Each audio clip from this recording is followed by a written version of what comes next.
Hi, good morning everyone. Hope you're doing great. We will be beginning in another few minutes. We are waiting for a few other people to join you. Ritesh sir is here, so we welcome you.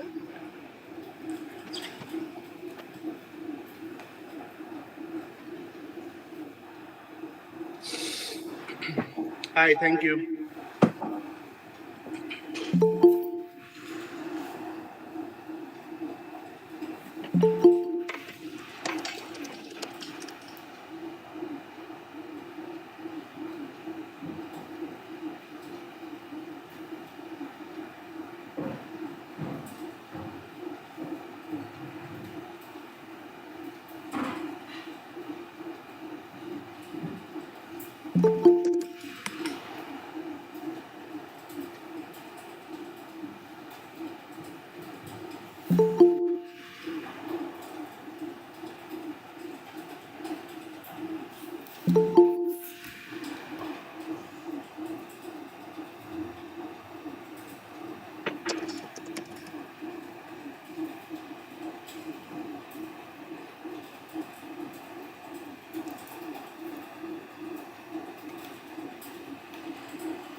Who's the host?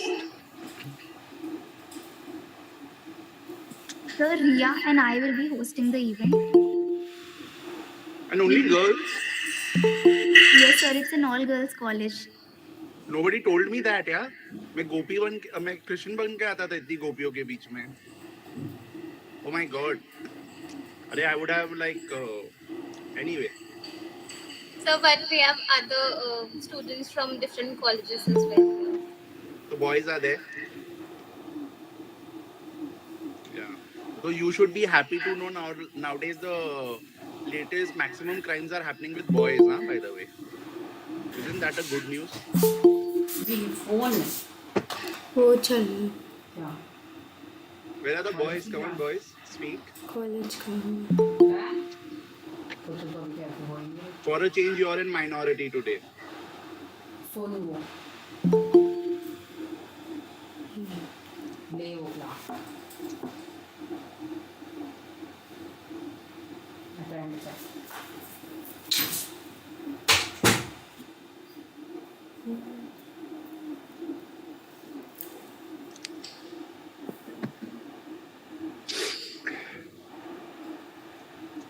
So how was your yesterday's session? Sir, it was really great. We had a lot of fun. Okay. Nice. And what did Deepak talk about? There was a lot of talk around the ministry and how it works to ensure the safeguarding of people in the cyberspace. Okay. I see a lot of people here. So, sir, if we have your permission, can we start? Yeah, sure. All I right. thought I was supposed to talk, na? Yes, sir. I'll give you a brief intro and then the floor is all yours. Yeah. So, the entire team of Cybercell, Dolathram College, is back with the next chapter of ENCRYPT, the annual fest 2022. So, embrace yourself and be ready for an interesting speaker session. Cybersecurity is a shared responsibility, and it boils down to this. In cybersecurity, the more systems we secure, the more secure we all are. With this, I, Lavanya Gupta, And I, Ria Jindal, on behalf of Cybercell, Dolatram College, give you all a very warm welcome to this webinar. To give you an insight into what a cybercell is, I would give a brief description about the cybercell. The Cyber Cell is a premier society of Dolathram College, the University of Delhi, established in the year 2017. It boasts about the fact that no other college in North Campus does. It is a student driven society that actively works on creating awareness regarding cyberbullying. The cell was formed with a vision to spread knowledge about cyberspace, cyberbullying, and frauds, and acquainting young minds with the possible measures to protect themselves regarding the same. So far, with the cohort of our motivated team members, the Cyber Cell has been successful in organizing many enriching events, including various competitions and seminars by experts. In the future, too, we plan to continue the same legacy and disseminate to the people around us about the cyber world. I would now request our President, Suruchi Kumari, to present the virtual bouquet to Mr. Ritesh Bhatia, sir. Thank you so much, sir. We are extremely grateful for your presence. Please accept it. It's not coming, ma'am. Courier it now. Okay, sir, it's on your way. Thank you. Before beginning the session, I would request all the attendees to follow some general guidelines. Do not present your screen in between the session. Please mute yourself when the session is going on. Jot down your queries in the chat box. Sir will address them all at the end. Now, without any further ado, let us head towards the event. On behalf of CyberCell, I would like to welcome Ritesh Bhatia, sir, who will be enlightening us all about cybercrime. He is a well-known cybercrime investigator and security and data privacy consultant with an experience of 20 years in cyberspace. He is a three-time TEDx speaker and a certified fraud examiner from ACFE, USA, and is popularly known for his cybercrime investigations. He has been successful in solving many cases for large corporates, organizations, law enforcement agencies, celebrities, and individuals in India as well as abroad. One of his most successful cases include busting a WhatsApp group that was circulating child sexually abusive material that was not only well appreciated by the Indian police but also by Interpol. Ritesh Shah has also played the role of his real life self as a cybercrime investigator in MTV's award winning show MTV Troll Police. His views on trending cybercrime and cybersecurity have been aired on many national TV channels, radios, and published in various newspapers and magazines. I would now like to hand over the virtual mic to the speaker of the session, Ritesh Bhatia sir, and request him to give us the required information on cybercrimes. Over to you, sir. Thank you, Lavanya. Thank you, Ria, and thank you, Vanshika, for being there. I must say she was quite prompt in helping with me with all the queries and everything. And it's really before I begin, it's really nice to see women coming forward. Girls, sorry, not women. Sorry. At this age, I tend to call everybody as women. Okay, so girls coming forward, forming a cyber cell, leading it, really appreciate it. I wish I was there in Delhi, but it's okay. Maybe some other time. Anyway, it's way too hot. I understand over there. So maybe in winters, come over there, help you more with some projects and all which you can do in your cyber cell. So thank you once again. And what we will do, I think I have only 20 minutes to speak. Am I right, Lavanya Ria? Or 30 minutes, something like that, correct? And I'm going to talk to you about the real life cases that happen. I didn't know this was an all girls college. So, what I will do, I will speak to you related to crimes, related to what is happening with the girls. A lot of them they come to me, and I hope after this session you're not going to be the one who's going to come to me. So just listen to these cases carefully, and when you listen to these cases, you might say, "Oh, what a fool she was! How could she do it?" Trust me, this can happen to any one of you. Nobody's an exception. ऐसा लगता है कि it happens only with the illiterates or the ones who are not very educated. No, not at all. I have seen happening more with the ones who are more educated, ones who are like you know wealthier. It is like that. It is happening. So be extremely careful and just follow few things that I'm going to tell you. So number one, the cases that right now are happening with girls, I would say, is revenge pornography. I don't have a presentation right now to show it to you. I might be able to remove it, but let me tell you what is revenge pornography. Revenge pornography is, you might have heard about it, when you're sharing your pictures, your private pictures with your friend, with your boyfriend, and later on when things go wrong, he goes and posts this up on various social media websites. So right now, I have a case. I mean, this girl was 17 when she was in a relationship, and she allowed her guy at that point of time to record the sexual act. And for some reasons कुछ मस्ती के हिसाब से उसने अपने दो दोस्तों के साथ शेयर कर डाला है and those two friends whom he trusted, they went and shared it further, and it's been now 3 years because the girl is now 20. That video is all over इतना ज्यादा है कि उस वीडियो पे अभी मीम्स बनते हैं. So you can just imagine what is the psychological impact on that girl, which again Nirali is going to speak after my session because she is India's leading cyber psychologist and the first cyber psychologist. So she'll be talking about that. So just imagine something like this happening. The second thing that you need to take care of, sometimes what happens, you have gone to a particular place, let's say to shop a stop or somewhere else, and you have gone into the changing room and you're trying out some outfit. Okay, it could be it could be a nightie, it could be a bra, it could be something, and you want to show it to your elder sister or your mother or your best friend that how is it looking, and you take a picture of yourself and then you send it across. Now when you're sending it across, where is the picture actually going? The picture is going to your friend, there are no two doubts about it, but it is also being stored on your phone. Even if you have taken it via WhatsApp, it gets saved on your phone. So, what is the point that I'm trying to make is there are many apps on your phone that have access to the gallery. Many apps. There are many apps that have access to your gallery.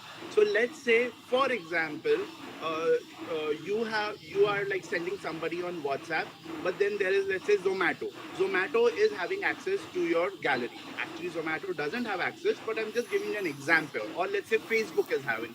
Or let's say Daulat Ram College has come up with its own app which has access to the gallery. Now the team of Daulat Ram, which has made that, which has developed that app, now can see the pictures, the photographs of each and every person and each and every picture.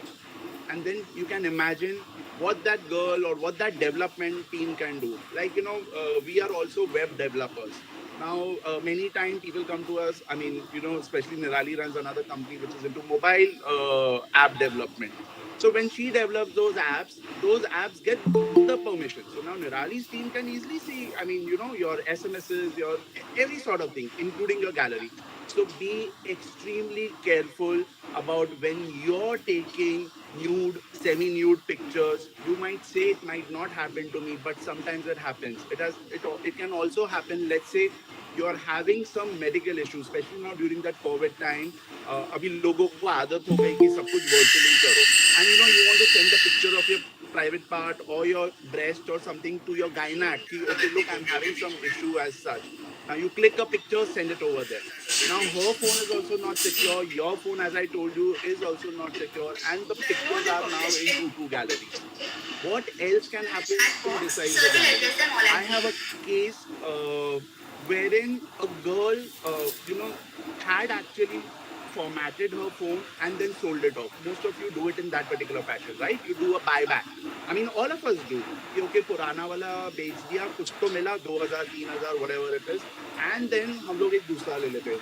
There are people, even after you doing factory reset, are able to recover all these particular images, everything, and with that they get all your information also.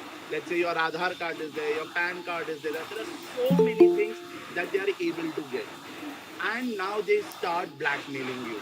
In fact, you can go and on YouTube, there's a beautiful video on this specific case, and it is by Man Force Condoms, and it says, "Shut the phone up." Google that. I will put it up in the chat also. I don't have the link handy. It's called as "Shut the Phone Up" by Manforce Condoms. Okay, there are two more videos in it. Watch even those, because if I show it to you, then my 20 minutes will go away. It's better that I talk to you about more and more cases. I hope that makes more sense, right? Yes, sir, whatever you're comfortable with. Yeah. Okay. So, so here were certain cases that I was talking to you. So I spoke to you about revenge pornography. I have spoken to you about how your images can be leaked as such. Now let us come to something called as like sextortion. Now, again, here there was a case wherein, so what happens in this particular case? Let's say I told you about that thing that is happening. Like, you have given up your mobile phone, you have sold it. Somebody is able to remove your nude videos or your nude images as such. And then what happens? The guy who gets it either asks for money or he asks for sex. He says, "Come have a physical relationship with me, and then only I will delete all these kind of things." So here I am here to scare you because these are the cases of young girls like you. I have cases like of like 17-year-olds right till like elderly women also. But I am seeing this particular trend happening, and now this trend is happening because there are a lot many challenges also you girls do with each other. I'm not saying you as in the girls of Daulatram. I'm generally talking about like okay, who's the boldest? They want to show who will show their like private parts and other kind of thing. And for fun's sake, people just go and kind of misuse those particular pictures. आप किसी को भरोसे में आगे भेज देते हो लेकिन आगे बहुत प्रॉब्लम हो जाता है. Now, the other thing that you need to be extremely careful about is when you receive a phone as a gift, okay, or when your phone is left unattended, what could happen, especially when you're using an Android phone. Here iPhones are quite secure. These things don't happen with an iPhone unless your iCloud username password is shared, okay, but it is pretty common with the Android phones, wherein I am able to install an app on your phone. Okay, all I need is your phone for 5 minutes. Okay, hackers say 20 seconds and all, but that's all bullshit. Okay, you just need the phone for 5 minutes. So just imagine you're sitting in the classroom and you keep your phone on the desk and you go and speak to your miss for certain assignment, or you go to washroom and you leave your phone behind, and your partner or your friend over there knows your passcode. Okay, they enter the particular passcode and they're able to get onto your phone, and then they will install an app. This app is not available on Play Store. It is just available on like it's a third party thing. It's a third party APK file which you down which she will download it, and immediately like she will just configure it. That app icon won't be seen also. You can't see that particular app icon. Now what happens? Now she comes back, sits on her computer, and she goes to a particular link, puts her username password. Now whatever is you are doing on your phone, she can see each and everything. It's not that it is being mirrored, but yeah, you can say it's being cloned, because mirrored is light. Cloned is you have taken a clone of it and it is over there. So what's really happening? If you have taken a photograph of yourself, or if you have got a photograph on WhatsApp, she can see that, he or she. Okay.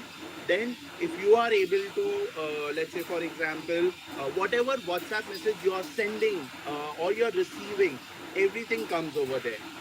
This particular person is also now able to see all your like text messages, uh, Facebook messages, Tinder messages, any dating app messages, you name it. They can see all your emails, they can see your live location also, and they can go your gallery, they can access your gallery. They can also send in a command to start the camera, to take a photograph from the front camera or the back camera. So all these things are kind of possible. So what do you do? Now let's talk about certain prevention measures, because I've already told you about certain cases.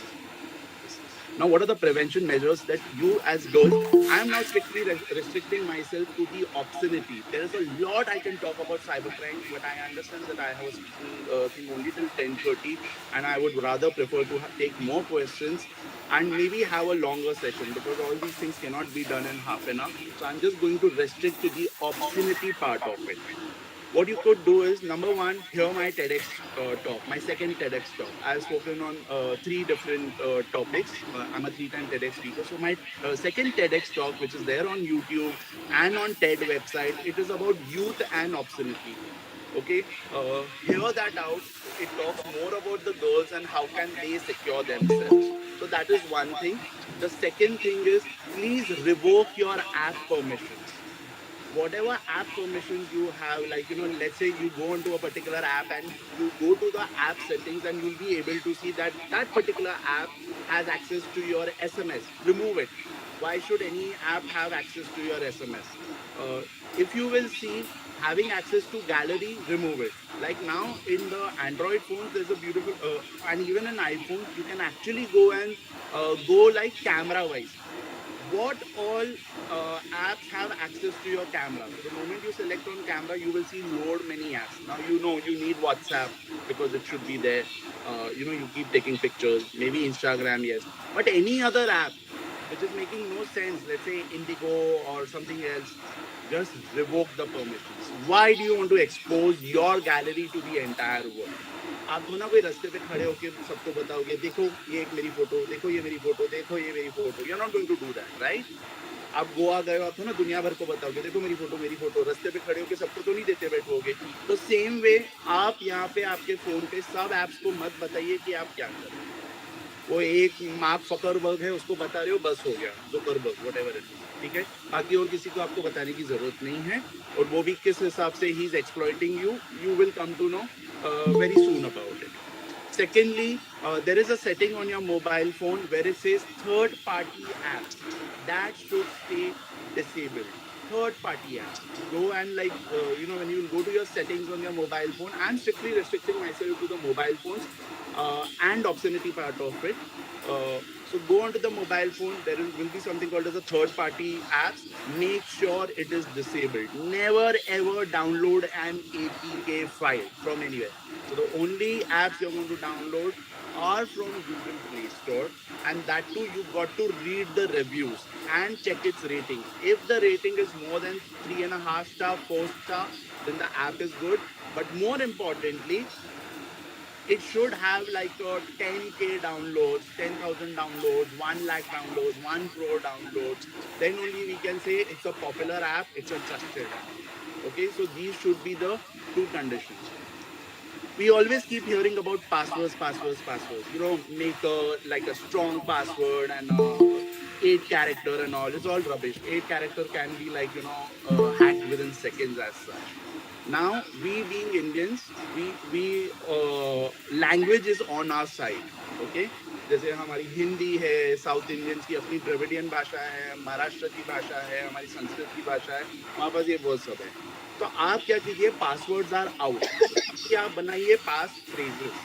Pass phrases क्या होता है? पहले तो होता था password. Password होता था something like जय Shri Ram, something like brown door and all. But now make a pass phrase, and that too in their mother tongue. गाय की पूंछ हिल रही है, for example. तो गाय, so now you can so don't, guy will be G@y. Guy, AI को आप capital कर दीजिए. पूंछ को सब छोटा कर दीजिए और उसमें O की जगह 00 डालिए. P00NCH #FB. मान लीजिए ये आपका FB का पासवर्ड हो गया. फिर गाय की पूंछ #IG. मान लीजिए ये आपका IG वो पासवर्ड हो गया. गाय की पूंछ #bird. तो मान लीजिए आपका ये ट्विटर का पासवर्ड हो गया. तो जैसे मैंने ऐसे वो जो हैशटैग के बाद की चीजें ना, उसको चेंज कर डालो. तो मैंने बनाया, जैसे मान लीजिए पासवर्ड फेसबुक के लिए था गाय की पूंछ #FB फेसबुक. बाद में 6 महीने बाद चेंज किया, तो मैंने डाल दिया के क्या हुआ? कुत्ता कमीना. कौन है कुत्ता कमीना? Mark Zuckerberg. तो उसके ऊपर बना डाला मैंने. कुछ भी ऐसे करके आप ये सब बना सकते. Just get creative but use your mother tongue. Okay, जैसे साउथ इंडियन है वो अपना अन्ना यंत्रपुण्णी वड़ा ऐसा कुछ भी बात कर सकते हैं. मराठी में भी कुछ बात कर सकते हैं, खाना खाले बाजू का. फिर बाद में गुजराती है, केम छो सारू छो, समथिंग लाइक दिस. ऐसे सब करके आपने पास फ्रेजेस बना दिए. So these are the things that you need to take care of. Now, what I will do is app permissions. I've told you about the pass phrases. I want to talk to you about, even if you have a pass phrase now, it is as weak as a weak password.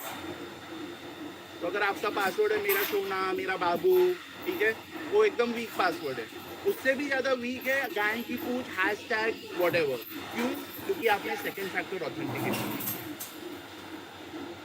अभी मान लीजिए आपने आपका Facebook का password you have shared it with me, or you got a phishing email wherein it says you have been logged out of Facebook. Log in again. You will go, you will click it over there, and you will enter your that Gayan Ki Food #mark whatever it is, or FB and whatever. So you've given away your password because that link was a fake one. So even if you had a strong password, what was the point of it? मेरी बात सुनो यार, ये Shanaya Now की the mummy hacker has your password and he's able to get in. मतलब नहीं मतलब मैं बच्चों के Two-factor authentication. टट्टी सोने का शेड्यूल लूँ, उस हिसाब से अपनी क्लासेस लूँ. मैंने कहा क्लास स्टार्ट एट 5, कहती 6 to 7 रख लेना. मैंने कहा आज मेरी वोवली क्लास है. मेरी बात सुन लो. तो कहती कि 7 to 8 रख लेना. मैंने कहा वाई नॉट 7 to 8 रख लेना. उसकी तबीयत खराब है, मतलब 7 to 8 में तबीयत खराब नहीं होगी, 5 से 6 में होगी. ठीक है, पहली बार. तो मैंने कहा वाई नॉट 5 to 6. कहती 5 बजे तो वो सो के उठती है, तो मैं क्या करूँ? कोई बात नहीं, तेरे को पहले ही बोला था, उसकी मम्मी ने 6 to 7 बोला, 7 to 8 कर दे. That is over here, so that is another security. तो मेरा फोन किसके हाथ इसकी बाद में कर दे. इसकी एक टाइम इसको आज मैं अपना बात कर लूंगी, तो अपना पढ़. मेरी शक्ल पे लेकर आना पड़ेगा फोन को, और उसके बाद में जाके he won't be in any case able to do anything because बहुत again, इरिटेट what करती I है have इसकी done is मम्मा. I have put another 5 बजे तो सो के उठती है, और साथ साथ तबीयत खराब नहीं होगी. 5 से 6 तबीयत खराब होगी. ये चीज मुझे ना ऐसे पेरेंट्स की गंदी लगती है बहुत. Especially for your gallery, your WhatsApp and your Instagram. These are the 3 things where you should use it. And in this same रे वो चल रहा है साइबर सेल का, two-step verification. समझा रहे हैं. Now, सुनना what are the crimes that are happening with WhatsApp? Crimes बता रहे हैं आजकल के. Two-step verification. I'm telling you because you know what was मैं happening. अपना वो शेड्यूल भी साथ साथ करती हूँ ना, तो मैं वो A देखती हूँ. friend of yours messaging you, okay, and saying I need money, or a code has come to you, please share that code. So what's really happening is, what I am doing, let's say I am a hacker, I know Lavanya's number, for example. I now enter Lavanya's number. अरे मैं बता दूंगी afternoon तक. अभी पता नहीं क्या तकलीफ है. Lavanya will मैं get क्या an बोल रहा? 7 to 8 But before that only, either the अब बोल देते 7 to 8 लो. तो क्या 7 wherein to I 8 can see OTP, final करते or I tell Lavanya, listen, हैं. टाइम आज I सेट have कर given दूँ. an OTP will come to you because I have recommended you as my friend to WhatsApp.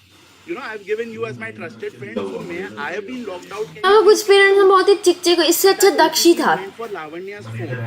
She's not realizing. मैं बताती हूँ. उसकी 3 classes ले गई हफ्ते की, और 3,000 से कम नहीं ले गई. Lavanya का WhatsApp 3,000 में मान गई, ठीक है. 3,000, एक बात बताओ, 3,000 मान गई 1 घंटे का. 3,000 मान गई, ठीक है. नहीं मानी ना, अपना टीचर ढूंढ ले. two-step verification. हम क्यों दूसरों के लिए नीचे करें पैसे? नहीं हो सकता. फिर मैं ये इंस्टॉल नहीं कर सकता. बताओ, मेरी बात बताओ. अगर आपको ये डेमो करना भी है ना, लावण्य, उसकी मम्मा को, प्रीति की मम्मा को बोलने दो. Install WhatsApp and put my number. You can ask Vanshika for my number. I will share the OTP with you also. In spite of that, you won't be able to install my WhatsApp. You just won't be able to do, because I will have to give you a two-step verification. So please keep all these things in mind. Let me share the screen and also ask you to do another thing. Please let me know if you're able to see my screen. Are you able to see my screen?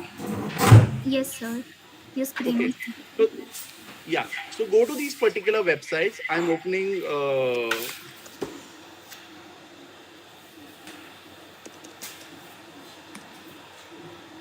So one is, always check whether your email has been compromised anywhere. Are you aware about this website? Have I been pawned? If no, it's okay. Now, this is one particular website. Have I been pawned?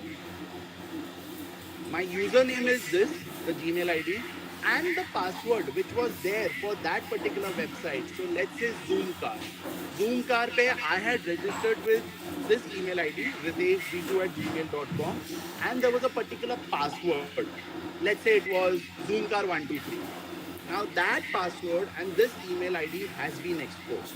So which means anybody can go on to Zoomcar and then log in with my email ID, that is the username riteshb2@gmail.com, and the password Zoomcar123. And this entire database is available on the dark web. So what you need to do? You need to go and find out whether whether you have been breached. If yes, you have to go and change the passwords on those respective websites. That is one. Second thing is this one. Let's say I'm again using an email ID, riteshb2@gmail.com. It will show me that there are leaked passwords found for riteshb2@gmail.com. And if I want to see those passwords, I'll have to register. You'll actually be able to go and even see your passwords. What passwords are there available online of yours? So these are the two websites which you really, really need to visit and look at them. And I have already told you about many other things also. So I think 10:30 was my time, and it's already 10:30. So thank you so much for this opportunity, and I'm sorry I had to rush through because 20 minutes में talk नहीं दिया जा सकता है, and that's the reason I restricted myself only to those uh, to the obscenity part of the cyber crimes. There are a lot more I can talk about, but maybe some other time. Yes, sir. We'd love to have you here another time. Um, you can address a few questions if you want. Sure, absolutely.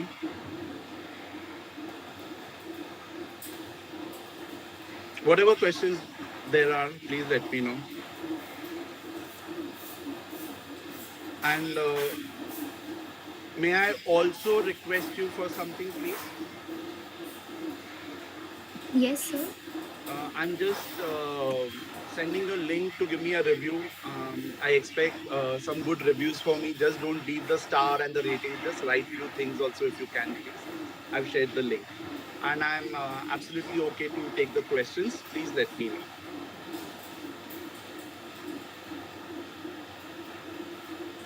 Okay, sir. We'll be happy to do so.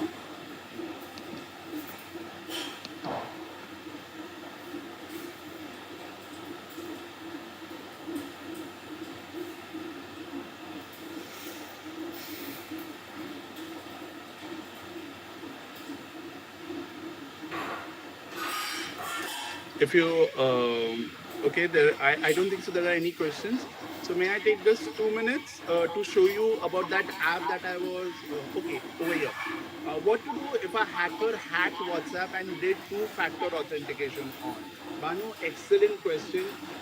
Now in this particular case, if there's a hacker who's done something like this, firstly understand that your phone will be disabled for approximately 12 hours. Let's say 8 to 12 hours it will go away.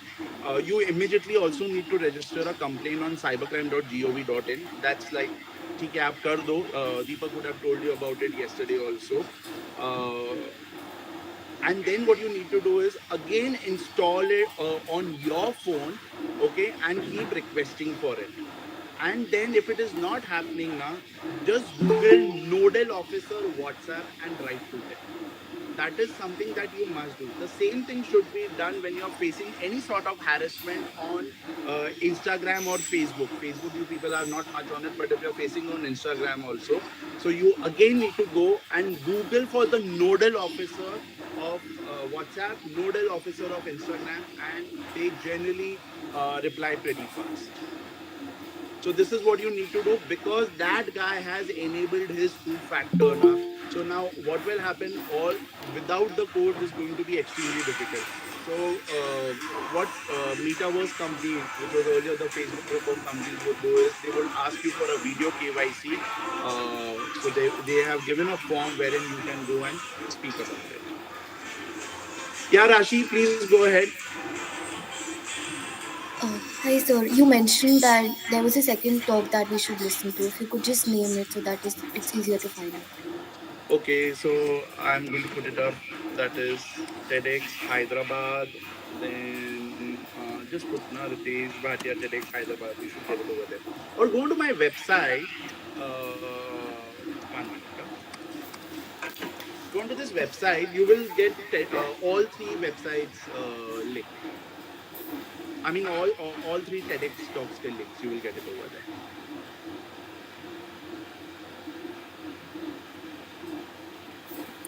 Okay, sir. Thank you. Yeah. I guess no other questions. But one last thing. Let me show it to you. You're able to see the screen. Yes, sir. Your screen is visible. Okay, so this is what I was talking about. Okay, this is that app wherein if you can see, I can see all your contacts, your call history, your recordings, SMS, camera capture, photos, locations, surround recordings. You know, let's say whether you're sitting in your classroom or not, or you're in a theater, or you're a metro, or on the road, Viber, Snapchat, LinkedIn, Tinder, Line, everything. Okay, your each and every outgoing and incoming WhatsApp message. If you see who sent it, what is the name you have saved of his, at what particular time and what like date, seconds, everything. I can send commands for to do a surround recording, to do a photo capture, that too from the front camera, rear camera, whatever I want. I can do all those kind of things. So be extremely careful about leaving your phone unattended, please. So Anushka has asked, what is the job of the nodal officer? The nodal officer, basically the job is that they are if your problem is not being solved by reporting it online and all, then he's the topmost authority and he's supposed to solve your issue. That is his main job. Tanvi has another question. Sir, I was recently looking for someone to contact in case of some privacy issues I was facing on Instagram, but there was no sort of contact or email ID. Whom should one contact? Again, the same thing is Instagram and all, they have a particular mechanism to reach out whenever you have certain issues. You can go and write it over there. If not, Google nodal officer of Instagram. You will get his email ID. You will never ever get to speak to somebody, but you will definitely get the email IDs. How can we know if our mobile is hacked or not, like what you talked in that particular app? If your phone is getting superheated, if a lot of your data is going off, then in that particular case there are chances that you have that particular app. But again, you have also go and check in your third party settings that whether you are allowed to install third party apps or not. If it is enabled, then that means there was some serious issue. Even if we give permission, so cancel it only this time. Yes, it's because we all raised our voices, whether it was me or whether it is you. That's the reason the companies now, app developers have started doing this, that give permission only once or only while using the app. I prefer to give permission only at that point of time, only that once. And always make it a habit to close all the apps. It not only saves your data, it also saves your battery.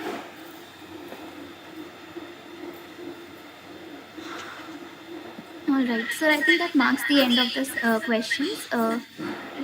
So thank you so much, sir, for such an enriching session. We got to learn a lot about cybersecurity. I now take the pleasure to present a vote of thanks and express our heartiest gratitude to the speaker, Ritesh Bhatia, sir.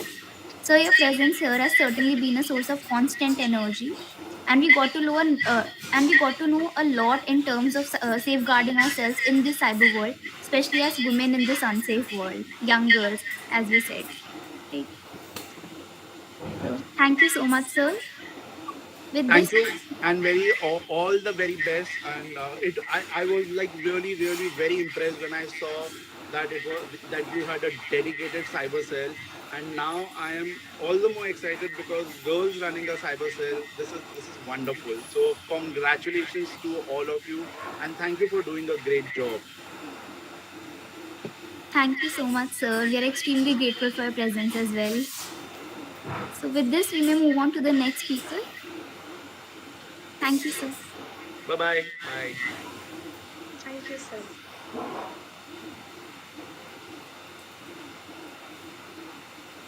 Now, I would like to call Nirali Bhatia ma'am to enrich us with the findings. She is a cyber psychologist and psychotherapist. She is also a TEDx speaker.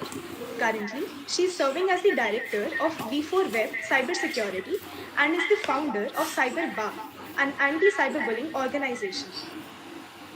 I would like to request our co-president, Tanya Nimesh, to present the virtual bouquet to Ms. Nirali Bhatia ma'am.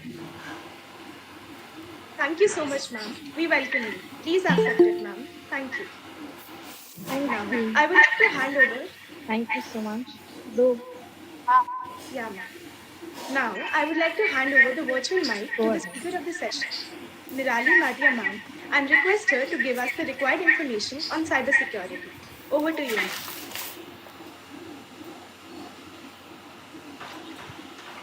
Thank you. And good morning. It's lovely to see so many pretty women on the screen. And I would request please keep your faces on so I do not feel like I'm just talking to an empty screen. Uh, I had joined in early and I saw the way interaction is, and it's really amazing to see that instead of sitting back feeling helpless and sitting back feeling vulnerable online, girls are taking this initiative, and it's commendable. It's a beautiful initiative. Just 1 second.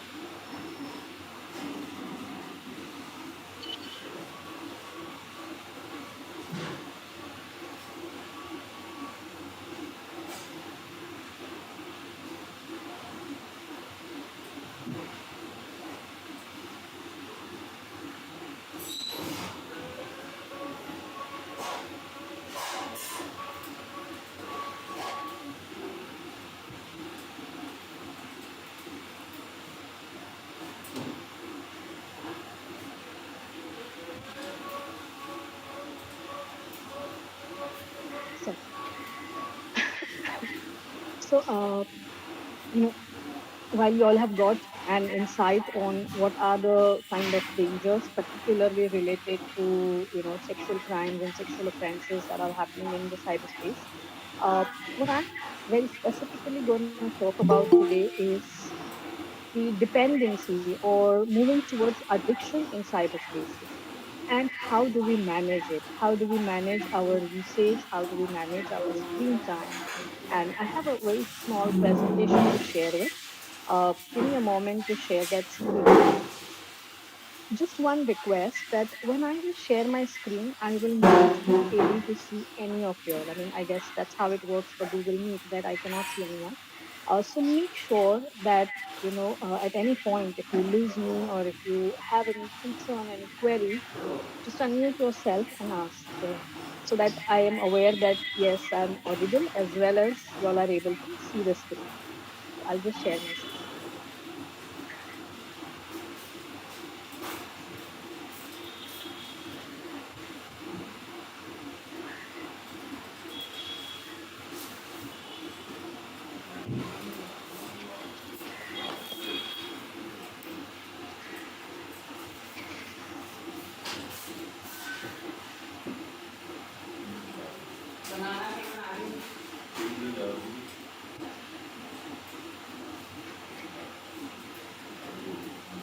So is my screen visible? Yes, ma'am, it is. Yeah, I guess there is some little delay. So, talking about various types of addiction in the cyberspace and how do we manage it? Very specifically, how do we manage our screen time? So, before I begin with my presentation, I would like to know from y'all that have you ever come across or have you ever felt that you are unable to get off your screen, your mobile, or a particular activity that you all are doing in, on your devices or in the cyberspace? Have there been any instances where any of you all have felt that, oh my God, I didn't realize that instead of I was just supposed to see one post, and then look, now an hour is gone and 2 hours are gone, or I missed my sleep, or any of such instances.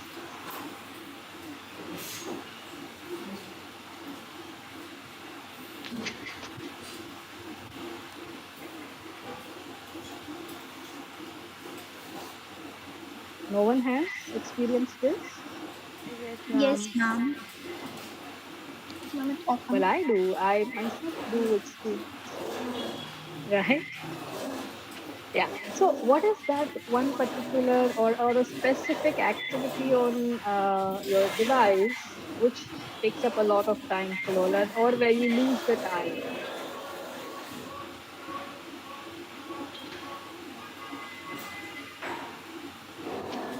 Instagram maybe. Sometimes. Okay. And on Instagram, is it Reels, or is it your own page, creating content, browsing? Mostly browsing, I think. It tends to get very like repetitive and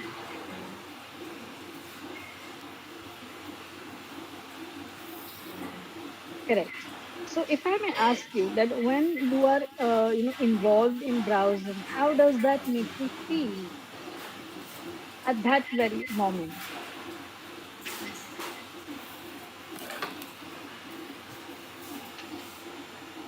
it just seems like keeps scrolling.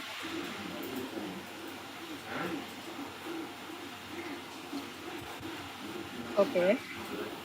But in terms of emotions, in terms of feeling, do you feel nice? Do you feel happy? Do you feel motivated, excited, or sad, or angry, or annoyed? Or what's the feeling that you all are going through when you? And it will be different for every person.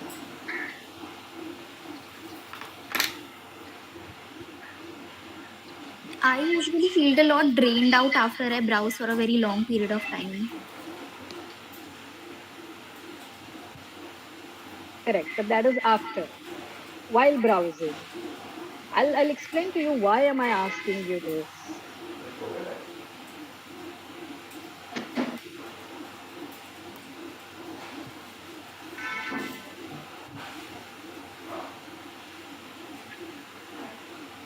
So has have you not noticed how does it make you feel while you're browsing? Sometimes it make us more curious to know about for like if we are searching for lehengas or even though the reels are so much in trend nowadays. So for like dance videos or something, we just keep on searching for some more things. Ma'am, I feel that there's release of dopamine. Okay. So you say curiosity is one.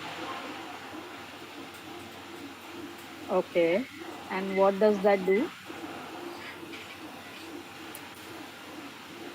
And I feel that we keep overthinking nowadays. So it just makes us avoid the world and we just keep scrolling. We don't have to think. So we go there when we have nothing to do. Right. So second one is feeling mindless, where you don't have to think.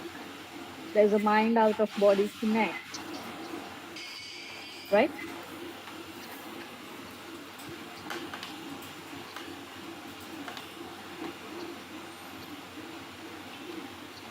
Fine. In purview of time, I believe either there is lag, or it's taking you all time to go back and think how does it make you feel. Let me move forward and explain to you the crux. Screen is here to stay. It's not going anywhere. It's not absolutely now an integral part of our lives. So there is no alternative that let's just keep it away and let's not use it. That's no longer the cause, or that's no longer an option available to more of many of us. But the option or the choice that we have is to be more aware. The way this entire cyberspace is designed, it's a very, very emotionally triggering space. It's a psychological space. And of course, we all know it's a virtual space. the way it's designed, it can suck you in for a very, very long time and without you realizing. And hence, being connected all the times to your feelings is a way where you can be more aware and where you can be more cautious and conscious. And that was the reason I asked you. Because the way we interact with screen, the way we perceive information from screen is very subjective. For each one of us, it will have a different impact, it will have a different purpose, it will have a different reaction, and it will also trigger a different emotion. It is what's happening in your life or at that point of time in your environment is how you are going to perceive that information. For example, if you have this entire pressure of deadline coming up and you're still not ready and you're a little stressed, and at that time, if on your phone there is a notification of your friend putting her videos and her photographs of chilling in Manali or something, so you're not going to be really, really happy for your friend, but the subtle feeling that comes is envy, that wow, everyone in the world is having fun and I'm the only one who is, slogging over here. But the same thing, when you meet up your friends and then when you are exchanging the photographs and videos, the reaction, the acceptance is very different. At that time, you're really happy. Maybe you are also, excited that, hey, look, I will also do the same thing. So, what I'm trying to point out over here is the way we interpret, the way we feel about the digital communication, the communication that happens via a screen is extremely perceptive in nature, and it's completely driven by your own state of mind. And unfortunately, all of this is a very, very subtle and a psychological impact. And that's where, this beautiful saying is now absolutely become a reality. That while people who are, understanding where they are getting attached, where they are getting not having a choice, they are realizing, or like they say that, slavery is, at least the slaves are fully aware that they are not free. But when it comes to technology, when it comes to cyberspace, the biggest drawback here is you won't realize until it is too late. In fact, in the lockdown, I have worked with more than 25 to 27 young children. I mean, I'm calling children because I am way beyond the child age. And some of them have themselves walked in saying, I need help. I am unable to keep away my device. I am unable to think beyond. And that's what makes it extremely, extremely important for us to understand that what exactly drives addiction. Now, there are various categories of addictions in the cyberspace. If besides what I have listed, these are the broad categories, which of course I will explain to you that what does it imply.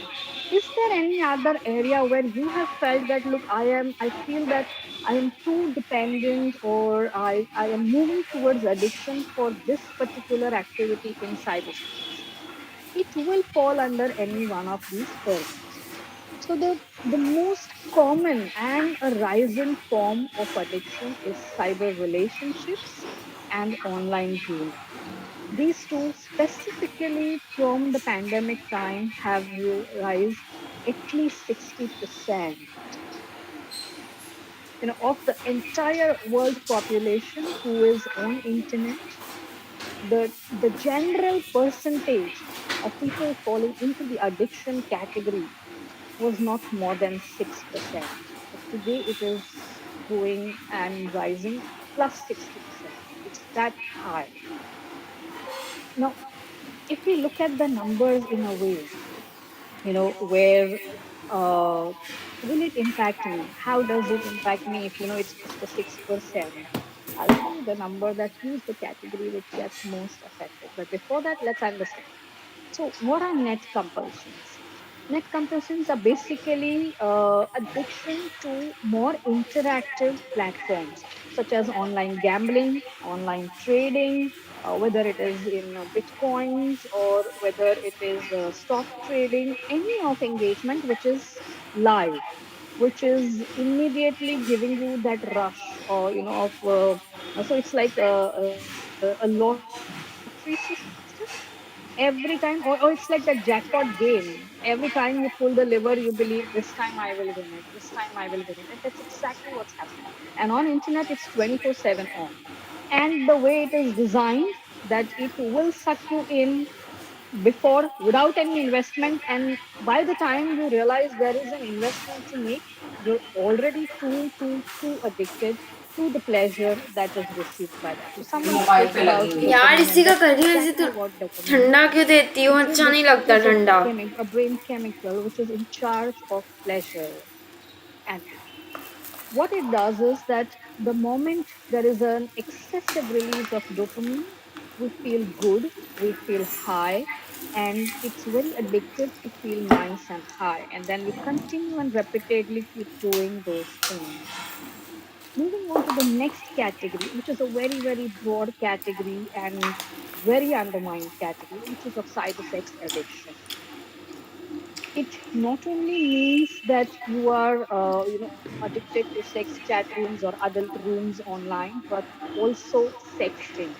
It starts with a very subtle need of getting attention, and I'm very specifically highlighting this because most of the victims, I mean, who have been victimized, or most of the users who have nearly been to addiction for cyber sex have been women, and it's not men. Many times we have this kind of faulty ideas that it's only pornography and men are more addicted to it and all. No, when I'm talking of cyber sex addiction, it starts from sexting. It starts from sharing your nudes. It's also about wanting that kind of attention for which you are ready to drop your guard, to drop your guard of safety, to drop your guard of privacy, to drop your guard of intuition, which tells you this is dangerous. And that's what it involves. Online gaming has been the most spoken about because very young children are being addicted to online gaming. Not that the adults are not. However, that is one thing that society has been very okay to talk about, unlike any other forms of addictions in cyberspace. And like I said, that cyber relationship, which is where our entire the social media space comes into picture, is the cyber relationship addiction. And the last category of addiction is compulsive information searching. So we do have, hypochondriac is also falling under this category. For example, very common form of this kind of addiction is where you are searching for certain symptoms, and how you reach from basic cold cough to actually having some form of extreme eco kind of medical problem. So any of this compulsive information searching is more about collecting information, organizing it for a future use. So there is an element of hoarding in this. And this is also growing very largely because the usage of browsing is very high. We use it for academics, to entertainment, all purposes. For all your presentations, all the time you're searching in data on internet. And some of us get into that repetitive this thing of, hey, look, if I do not hoard this information now, it will be lost again. Wapis kaun dhundega, kahan se milega? These are the kind of activities which lead us to compulsively having folders and folders of information very well categorized, but never gone back to. These are the broad categories of cyber addiction. And being aware of this can help you understand where to draw that line. How far can you go, and how and at what point do you detach? Do you withdraw? Moving forward, how do we figure out that are we heading towards any form of addiction? Like I was saying, the in the entire Indian context says that it is the college population which is very high in numbers to internet addiction, or to any form out of these all categories that I explained, any other form of addiction. not everyone who is online for a longer period of time is necessarily an addict. So, understanding and identifying this difference is very, very important. So, I've very specifically put up here with an example how to differentiate what is a simple habit or a routine, and what and when does it become an addiction. No, I have a lot of parents coming to me of from primarily teenagers to young college students, saying that my child is all the time on the screen and I don't know whether he or she is addicted. And they're always annoyed, they're always busy searching something on internet and all of this. How do we understand that I have moved on to a clinical addiction? So, if there is any activity that you're doing on a regular basis and you're able to come out of it, you're able to withdraw from that activity, it can be a simple habit or a routine. However, if you very, very frequently find yourself that you're unable to stop, you're unable to realize that, hey, look, what I was supposed to do it for 10 minutes, now it's gone to do. Very common example, most of us before going to bed end up or spend some time on Instagram, on LinkedIn, whatever we are looking forward to, and we keep on scrolling. And that's exactly what I had asked you right at the beginning, that are you able to withdraw? Yes, if it's happening occasionally, it's fair enough. There's nothing to worry, and we're not really looking at some clinical addiction. But if it starts impacting your entire routine, your ability to withdraw and engage into another activity, you start losing out on important tasks. You start getting running late all the time and without being able to help yourself. All of these are the certain hints and red flags that you must watch out, that where from your routine or the habit you're moving towards addiction. Now, these I have listed down very simple signs to watch out. And of course, if we have to figure out that, am I clinically addicted or not, then we have a very simple checklist by Dr. Kimberly Young, who is the founder of Internet Addiction, which can help you assess that, am I going back again? So if you're noticing sudden mood changes, your interaction with screen is constantly changing the way you feel, constantly thinking about that activity, even if you're not involved. So for example, if you are, very often indulging into Instagram, scrolling, posting, reading comments, or someone who's on Twitter, and every now and then they want to go back and check, okay, is there anything new? Or you're constantly thinking even when you're doing another activity, not being able to manage your time, and pushing your online time very, very often to feel how the online interaction which you're repeatedly doing makes you feel. Or when you try to cut down, if you're going through these kind of withdrawal symptoms, which is annoyance, irritability, physical aches, depression, then that also is a big, big sign that you need help.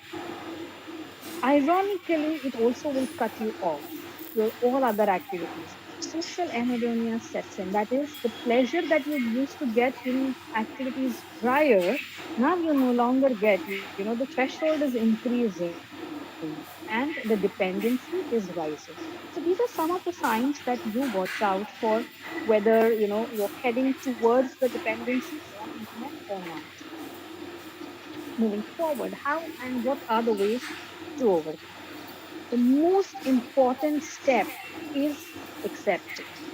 Accepting, admitting, and acknowledging that I feel I have a problematic internet use. The moment you accept, that itself becomes the first step towards finding a solution and finding a balance. Another important step, that is to seek professional intervention. Any kind of behavioral change becomes a clinical addiction when you yourself are unable to make that change at your end. And that's where professional help does make a huge difference. Do not shy away. These are new forms of interaction. This entire domain is very new for a lot of us to figure out. We have barely figured out our own personalities, and now our complex personalities are interacting with screens online, creating more complexity for us to realize that, how we are getting pulled towards it. And that's where having the professional insight is very helpful. And practically, the most important way is to manage your screen time.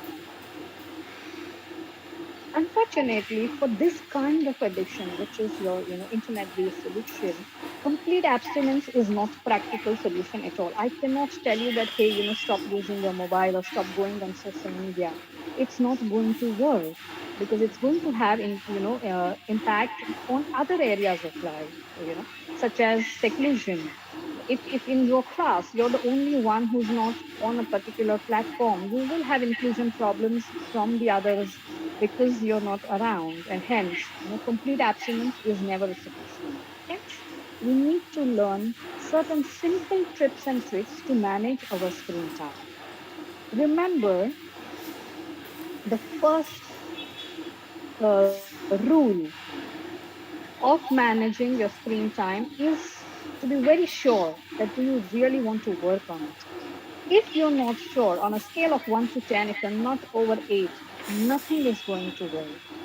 But if you're going towards 8, then these are few important tips. I mean, the ways in which you can manage your screen time. The most important, define your usage, identify the productive usage, and identify, entertaining usage or a non-productive usage, professional usage versus use done for any other purpose.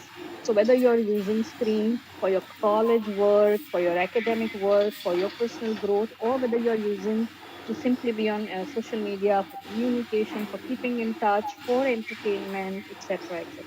Once you define that, once you identify, then you can manage it much better. That how much time should I allot over here, and how much time should I allot over there.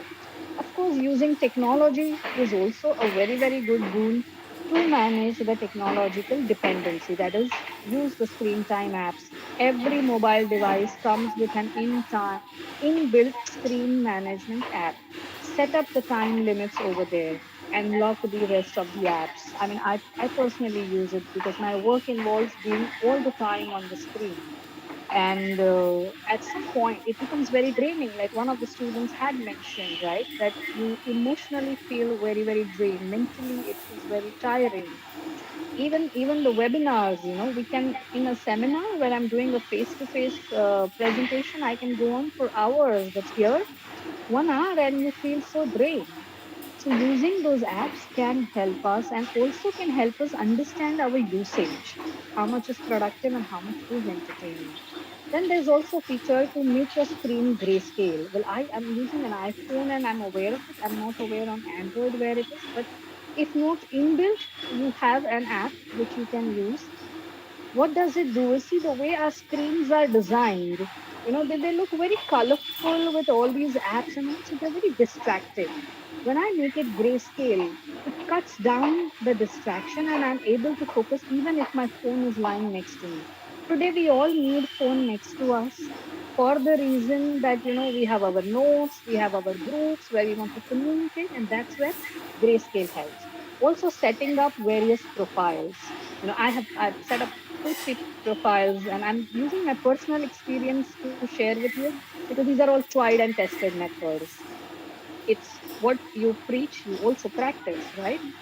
So set up different profiles, that if you're driving, this is the profile, so it won't beep and it won't give you that urge to check it right then. Or when you're studying, set a particular profile that only calls from certain numbers are accepted and no others are accepted. And also invest in developing positive screen habits. And what do these screen habits look like? Firstly, it is an appropriate time management.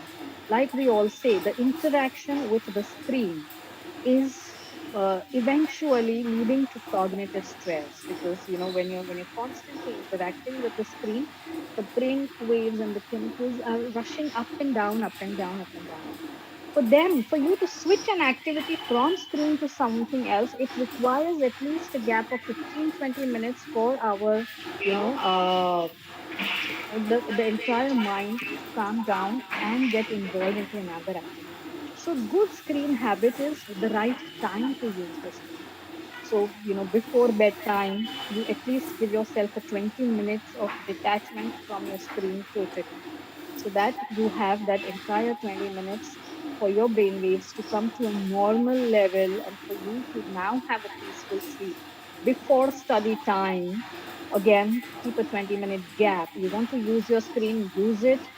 Use that, take a break of 20 minutes doing some other activity and then get on study.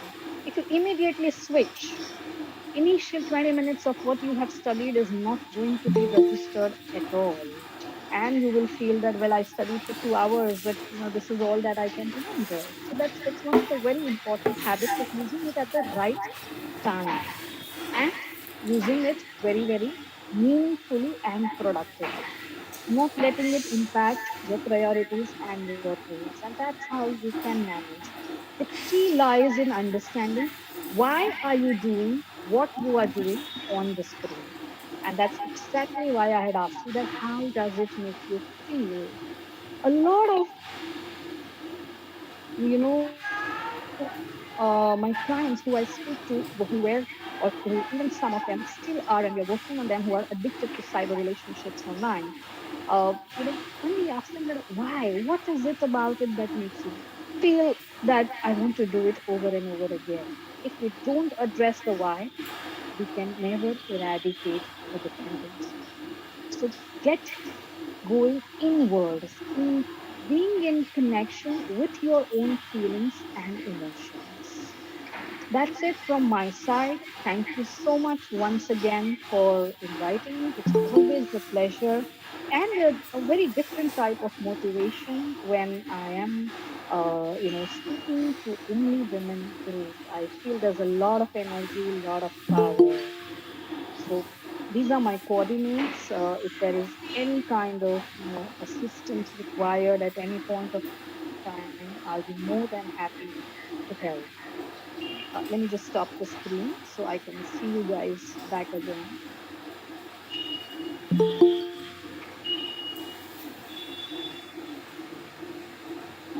Thank you so much, ma'am. Yes, Now, if there we are are any back questions, here. Most welcome.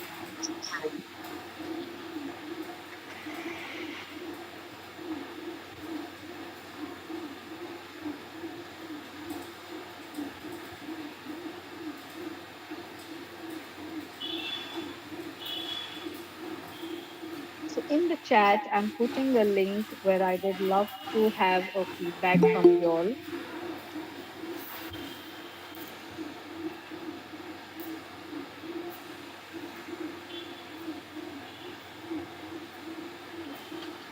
And if there's any question, you all can feel free to ask. Like I said, remember, what are you consuming and how is it making you feel? If you identify this relationship, you're much more in control of your own self and the time that you invest in an online activity. And tell yourself, online world is here to stay. It's not going away anywhere. If you miss out on something today, even after 5 years, 10 years, you will still find it online. Things that go on internet are not going anywhere. They are going to be there. So don't make it your priority unless it's required.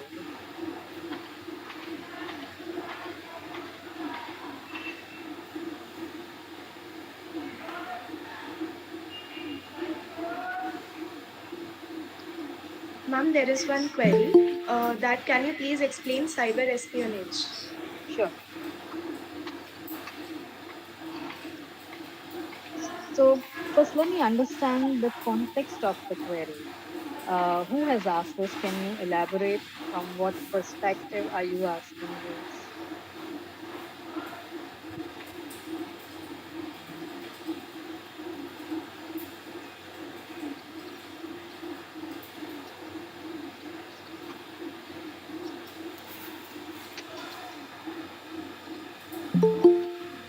The reason I'm asking the perspective is so that it can help you see if we have to talk about general this thing, then let's understand that peeping in, stalking, spying have always been very curious activities. We all are always interested in what's happening in the neighbor's house. Humans are social animals, and socially being updated, socially being connected means a lot to them. And there is always a subtle form of competition and that kind of comparison that leads to this. Cyberspace has made it extremely easy because of the anonymity that it offers, and hence, for various reasons, people indulge into this, and it's always been there in different forms. So some of them may be doing it for something as severe as getting a sadistic pleasure, where you want to check on what's happening in private lives, and I kind of get a kick out of it or something. And hence I'd asked you that what is the context in which you're asking, then it can be addressed much more specifically. Ma'am, she is saying against cyberbullying.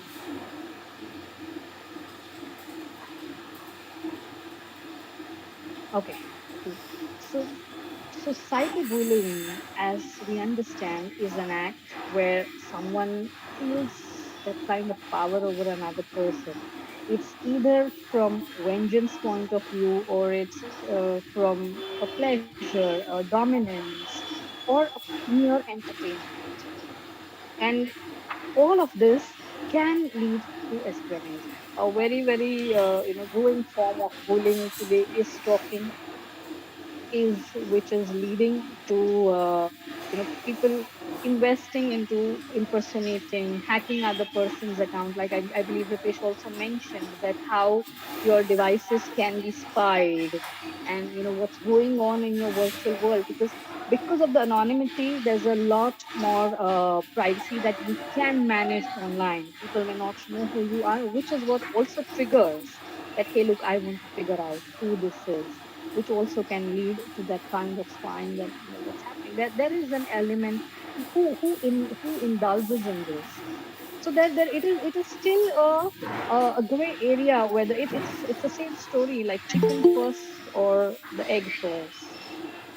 It's the same thing, whether is it a particular psychological need, or the bullying which is first, which is leading to a particular psychological feed. So it's still in that area, but these are the primary reasons, and how people do it. And anonymity is offering you so many different ways today. The only way you can stop it is being much more aware, following all the security and privacy reasons, and having a thumb rule, which is also very important in terms of managing your digital footprints, is keeping your professional life and a personal life online separate. Online space is giving you a wonderful platform to exhibit your talent, a, a plethora of opportunities. So I won't say that don't be on social media, but then make sure you're not mixing your personal life and your professional life online. If you have a platform, if you're on Instagram and if you're showcasing your talent, keep that account only to showcasing your talent. Don't add up your personal preferences over here, or personal, this, or only those which you are okay. So every time you post online, have this kind of metaphoric image on your front of you that you are putting a hoarding outside your bedroom window, which is going to be visible to public if you're having a public account. Even if you're not having a public account, it is still quite possible from your private account someone takes a screenshot and shares. So eventually it's all public. Whatever you're okay, that if it is posted outside about me, that kind of information I am okay to share with. And that should be the filter, that should I share this or should I not share this. I have every single day a lot of young children writing to me that, is this okay, is this accounting to me sharing a lot of private information, or is this kind of language going to accounts to trolling, etc., etc. So learning how to identify and where to draw the line is extremely important. Yeah, I believe there is one more.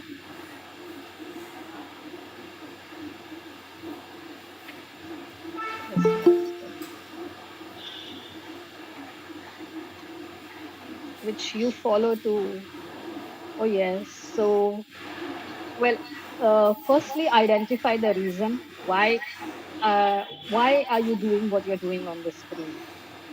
I have identified my reasons as to, one is, yes, there's a lot of work that involves only screen, because even the therapies are happening online these days, even after we starting in person.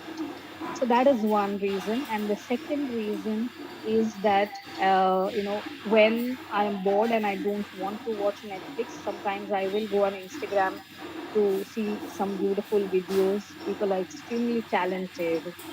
Now, these are the reasons I have identified. One is boredom, and another is, work. Work is where there's a lot of research going on. There's a lot of webinars, etc., etc.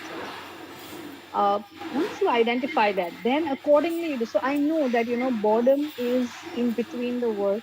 So at that point of time, instead of indulging into this, what I've done is, during the work hours, certain apps are locked,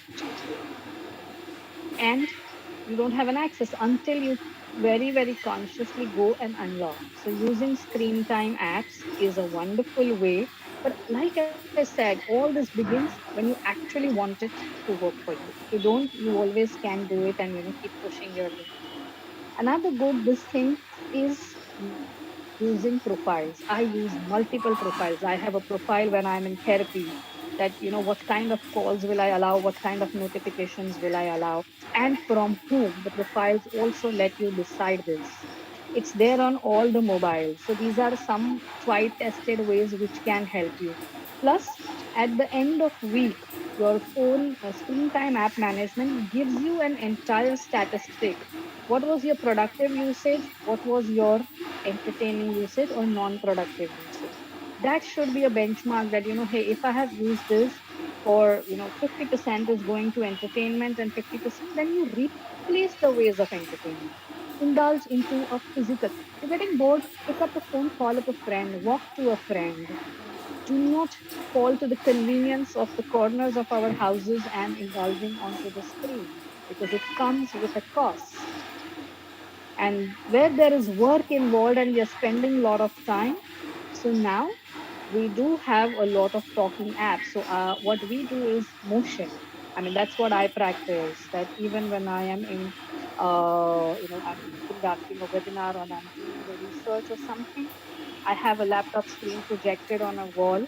And then when I'm walking and I'm reading, so I'm not sitting over there and I'm not constantly focused on this, blinking your eyes, washing your eyes. These are all ways to cut down the trance that is brought by a screen interaction. To be very, very consciously aware. That's the only way that can help. I hope I have been able to answer, and maybe we can try some of them. And, each one of us has to come up with a way that works for us.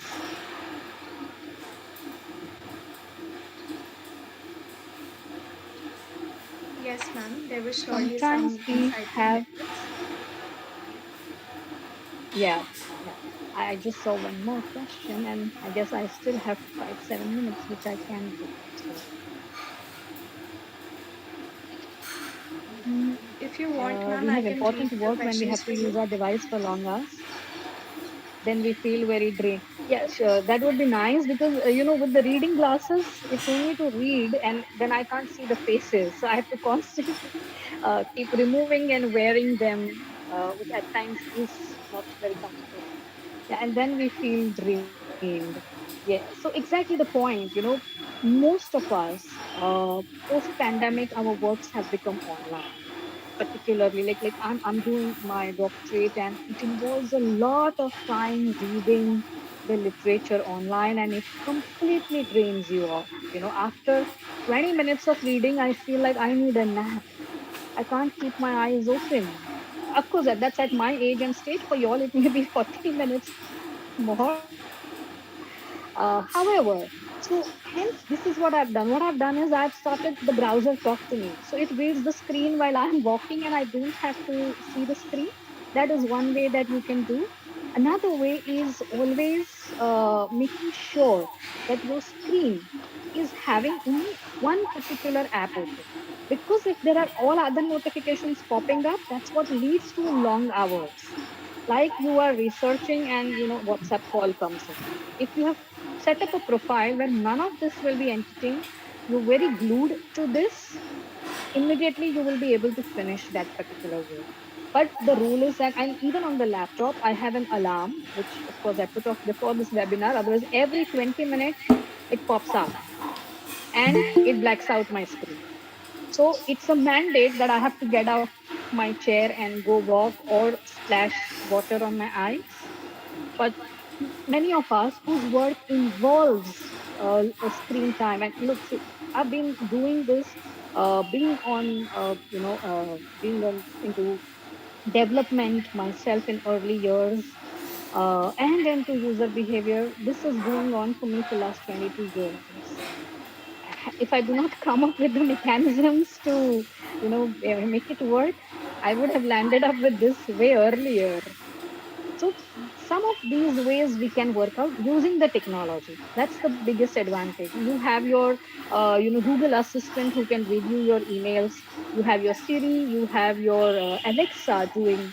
Use them for this, not just for entertainment. Ki Alexa, play me a song, or Alexa, shop this for me. No, ask her to read your mails.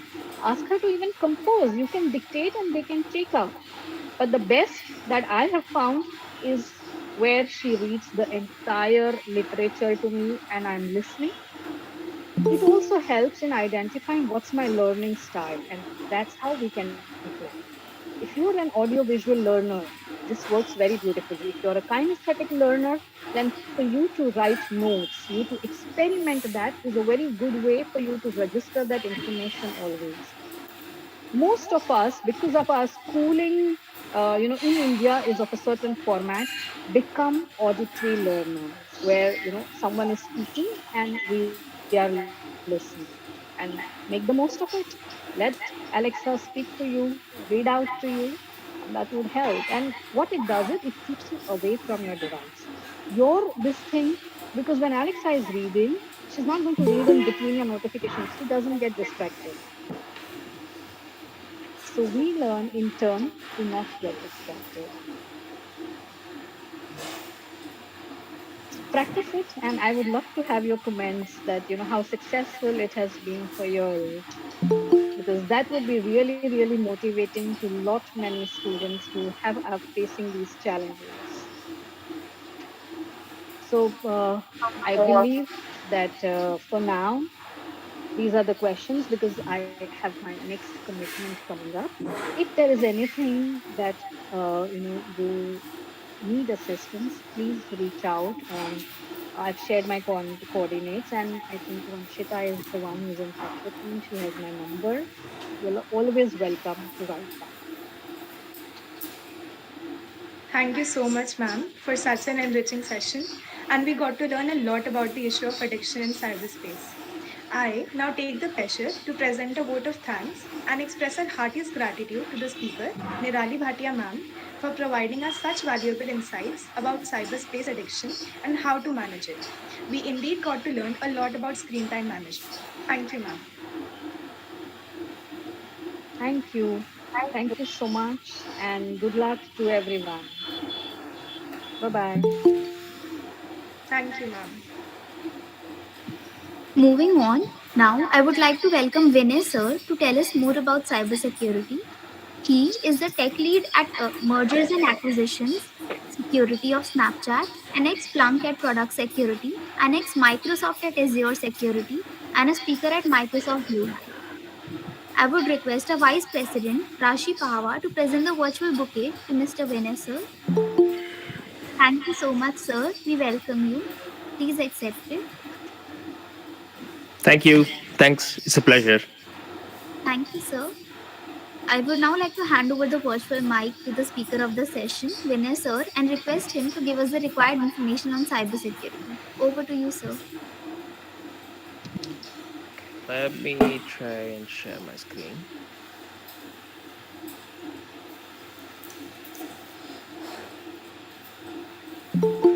Can everybody see my screen? Yes, sir, we can see your screen. Pina. Awesome.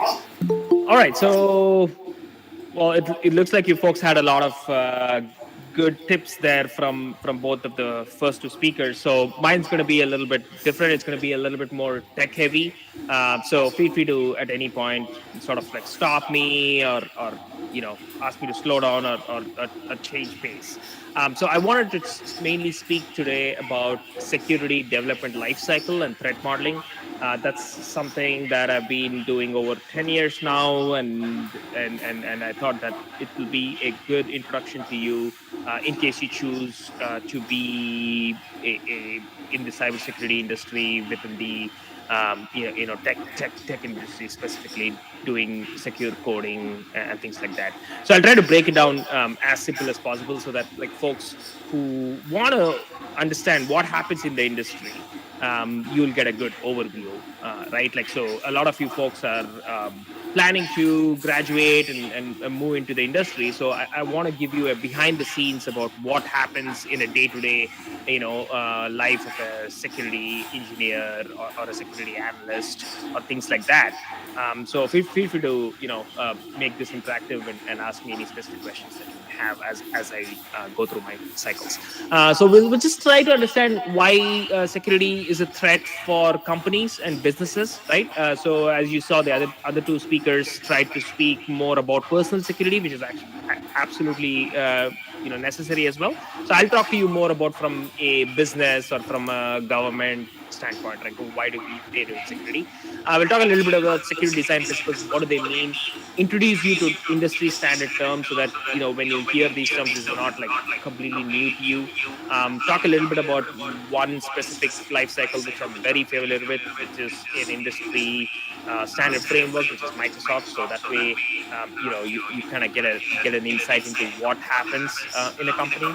And also I'll talk to you about threat modeling, one specific framework, Stride, just as an example, so that you get a little bit of get to do a little fun exercise, and then we'll go from there. So someone asked during the talk, what is the difference between encryption and hashing? So I just want to touch upon that because I saw someone ask that specific question. So encryption is essentially a technique in which you take a plain text and you run it through an algorithm, and then you get an output which is completely different from the input, but you can go back and decrypt it back, right? So think about WhatsApp that you all use. That has encryption built into it. So when I send a message to, let me just take Rashi, right? Like I was sending her messages over WhatsApp. So when I sent her a message, my message was encrypted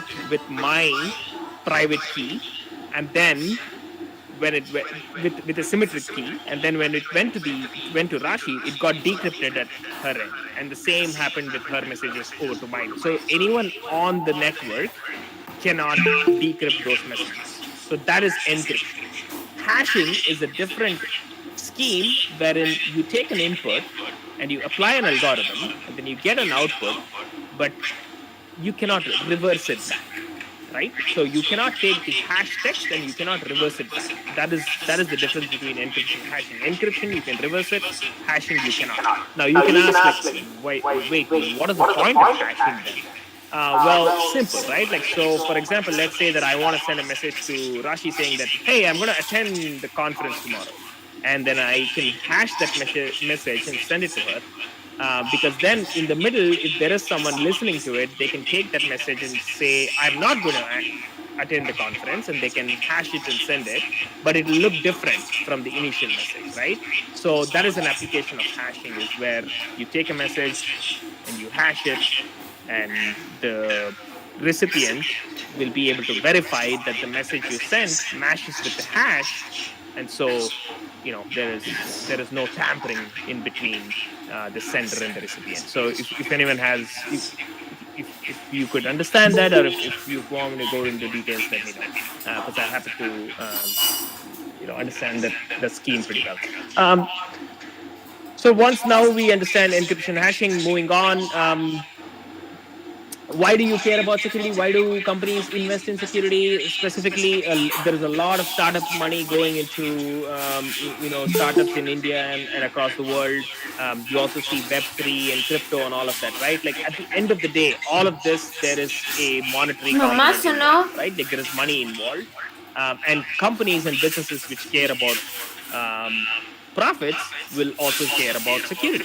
So if you see, most of the countries have now reported a breach that has happened in their country, right? So the things in gray is where there is no breach, but that is most likely because they got breached. So जो भी 11:30 से 12:30 की anyway, in booking general, का message आया the कि idea is businesses I am will outside, get I breached, can't take the book. and security ये will always तब आप मेरे ऊपर sort of like जीतते be हो, आप at the forefront. मीनू को ट्रस्ट So करे if you they think about मेरे it, बच्चा the one thing I want you to take away from this talk, well, there are many things, गलती नहीं but कर hopefully सकती one of the things that मेरी बात you सुनो should take away Malviya Nagar का है is getting breached is not DDA a park matter of Malviya if, but it's a matter of when.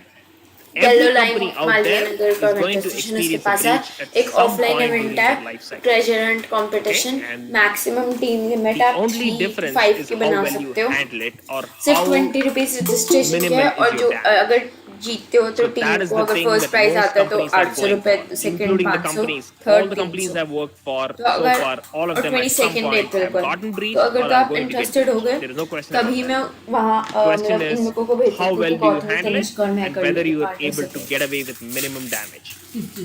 So think treasure about it Hunt है just like getting in an college के accident, group right? में At आया some ऐसे point in your life, competitions you're आते going to get रहते into तो some sort of her small DU accident. Students के But लिए ओपन है okay, how smart are you? Are you going to wear a helmet? Are you going to make sure you have मुझे तो insurance? जहाँ Are you going पैसे to take दिखते care हैं of मैं वहाँ yourself so that you पर minimize the damage? So why bother बताओ about पूछूं security? उनसे Well, you chose the right field पूछ because लूं as long as humans are involved, there's always going to be breaches. There's always going to be bugs. There's always going to be या फिर vulnerabilities. उनकी जगह मैं सोची So अपने as dance long वाले as it's group से there, पूछूं someone needs to be there to secure the system. So you typically your hackers are not like what you imagine, right? Like they're not the thing that you see in movies. They're more sort of organized criminals, right? So they're very organized. They run just like a company. They have profit and loss.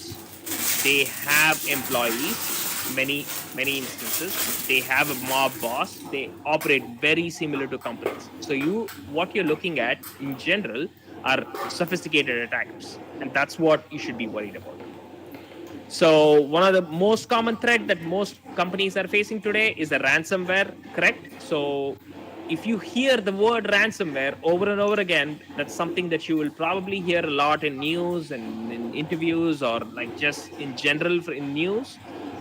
What it essentially means is someone has downloaded a piece of software onto your network, on a company's network, or even could be your personal device, and they have encrypted, which is what we talked about right before, difference between encryption and hashing. So they then encrypt the files on your device, and they have the key.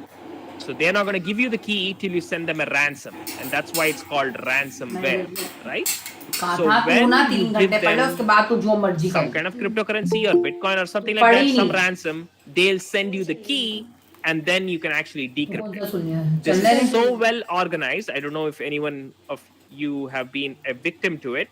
They have call centers, full-blown call centers to support the victims. So we had multiple cases where companies got breached, and they were sent a clear customer support 24/7, right? A lot of companies इन्होंने कहा don't even give you screen time का 24/7 इससे पहले वाले speaker का customer support, and they अब give मुझे you समझ आया full मैं customer स्क्रीन टाइम ज्यादा support. क्यों आता You है send them the money, and then they क्योंकि give you अगर back आप the key, and then ये you देखो decrypt it back, right? So that's how well organized it is. अगर देखो अगर मैं Now, ये कर this is रही a हूँ, good one ये if you अभी मैं अपने फोन want पे यूज कर to रही make a हूँ quick और देखो note, or I can drop it in the notes. You should recent listen to apps में this मेरे और भी ऐप्स खुले हैं podcast. तो It's स्क्रीन called और Brett जैसे Johnson. He was नोटिफिकेशन आएगी तो called वो the स्क्रीन Internet's टाइम में godfather. इंक्लूड हो जाएगा You can then see the इसलिए मैं genesis ज़्यादा of था how और a उनका cyber criminal if operates. You Right? Really He want to goes do through step something by अगर step आप अपने as ऊपर to वो how करना they चाहते operate, हो तो how यहाँ they पर attack, इसमें स्क्रीन how टाइम का they वो होता है organize, app how they limit make का सेट money, करना how they monetize, या how they then app use that मतलब and एक translate that ऐप का into, you limit know, set करना कि from इतने घंटे से ज़्यादा आप a दिन में what यूज़ one करना India would ही call कर a आप black कर ही नहीं money to पाओगे अगर आप white उससे money, ज़्यादा एक्सीड all that करोगे ना kind of stuff जैसे अगर you मैंने go through. सपोज 3 आवर्स का And सेट then कर you रखा start टाइम seeing और that अगर this मेरे is 3 आवर्स हो गए एक दिन के our तो उसके typical मैं अगर चाहूँ ना hacker एक सेकंड mindset और that you यूज़ think. करना This is तब भी नहीं मैं more कर सकती of a very वो well अपना बंद हो जाएगा organized चलेगा ही नहीं or जब तक cyber रात के 12 नहीं fraudsters that we बजेगा can call.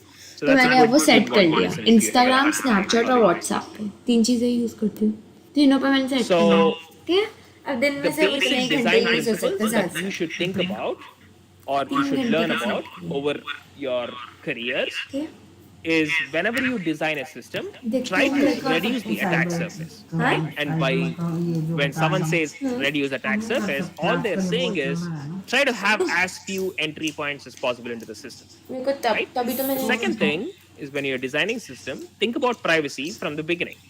सबसे पहले जो आती है वो होती है Like you saw a lot of other speakers spoke to you about how psychologist सोते उठाने ये you should सारे यहाँ collect पर as पढ़ा less ना क्या information क्या as है सबसे possible. पहले वाली साइबर That is साइकोलॉजिस्ट थी basically privacy. Third is threat सबसे modeling, पहले which cyber we'll talk about in psychologist I detail. थी You should always threat model a system. You should always threat model your own life, right? You should always threat model your career. Whatever it is, wherever there is threats, identify it and minimize it. And as you saw, I think Ritesh gave a lot of steps to threat model your own sort of privacy and security of your personal lives. So the same way, we do that at scale in the industry. And the next thing is defense in depth, is you always want to have multiple layers of defense. If someone tells you, are you doing defense in depth? All they're asking you is, do you have multiple layers and not a single layer? The next thing is least privilege. That means whenever you're operating with a system or when you're designing a system, try to give it the least privilege as possible. For example, on your laptop, you have admin access. You probably don't want to give admin access to someone you don't trust on your system if you create a guest account, right? So when you create a guest account, you lock down their privileges. When you're using your system, you have more privileges because you're the admin, right? And finally, you want to always have secure by default systems. For example, when you open your laptop, by default, there should be a password prompt, right? Like you don't want to give your computer to someone where they open it and there is no password, right? So that's just secure by default. So I'm giving you the high level concepts so that you can think about when you design a system or when you enter the industry or when you're learning more about secure design. These are the basic principles. Like there'll be a lot of jargon, lot of terminologies that come up, but basically these are the ideas.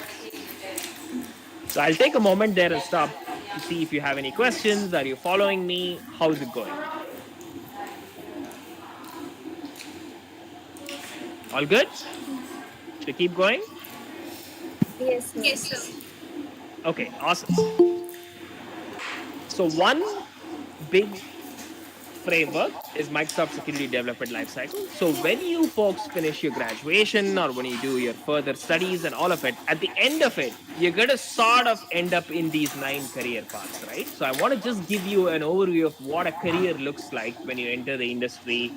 And this is pretty similar to when, working in India or abroad or wherever it is. These are generally the areas. Like these are then given different names.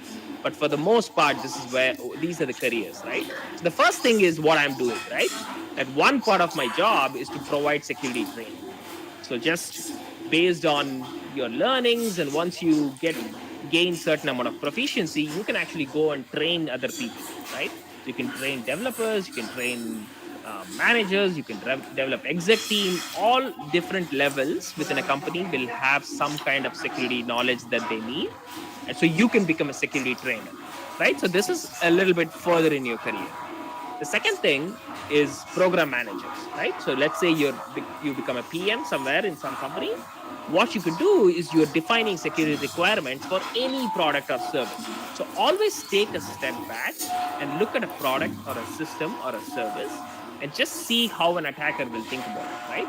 And that's when you can start putting in requirements. Now, that could be as simple as, okay, how do you generate Aadhaar and give it to the end users, right? That could be one thing. Or it could just be things like, how do you order a piece of, a product, or you order food and how it gets delivered. From end to end, you can actually define a security requirement for that and think through what are the threats, right? Or next thing is compliance. You can think about compliance to be very mundane, and even sometimes people say it's not as fun and action oriented, but you cannot operate in many countries and many geographical areas without having compliance. So that's another thing that your career could take you into. The next thing is threat modeling. If you ever get good at threat modeling, you can get into product security teams. The next thing, if you're focused on more of coding, and if you're more comfortable with like writing code, software, then you get into DevOps. Otherwise, if you're interested more into hacking, right, a lot of things you can see, like there is hacking at different layers, network or application, then you become an application security engineer.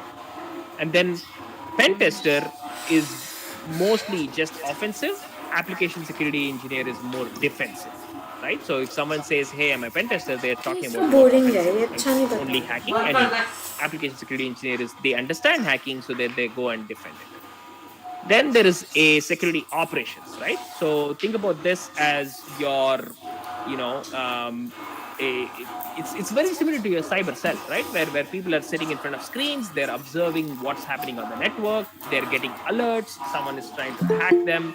So that is what a security operations center looks like, and we have a lot of analysts there who manage that center. And finally, there is cryptographer. Someone asked me a question, hey, what is hashing and encryption? And if you're very much into mathematics and security, then cryptography is an area of security. So does some of this make sense? Any questions regarding career paths or what skill sets that you need?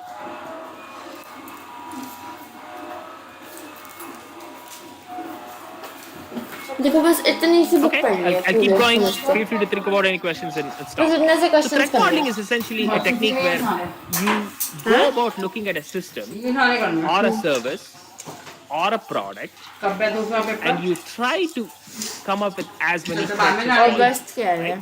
And that's what we are going to do. We are going to look at a system and try to come up with as many threats.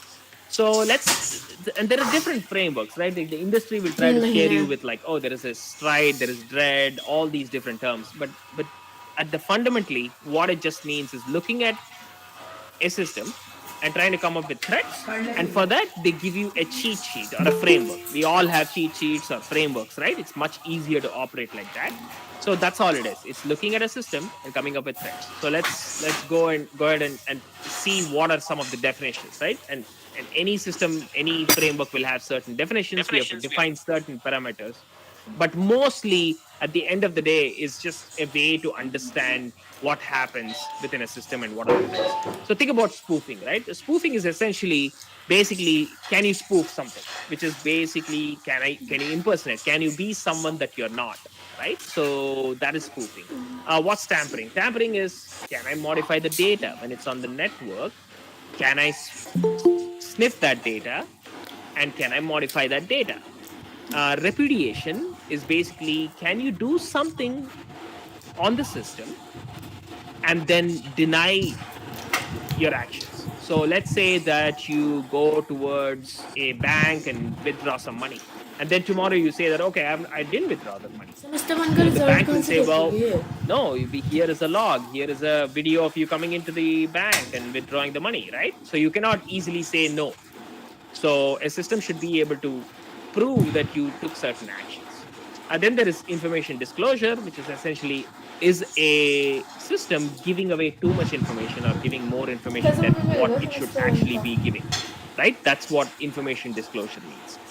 Denial of service is where you can attack a system and take the system down, right? Like you can, let's say that you are running a website and all of a sudden millions of users try to use that website and they cannot access that website, and then that's what denial of service means.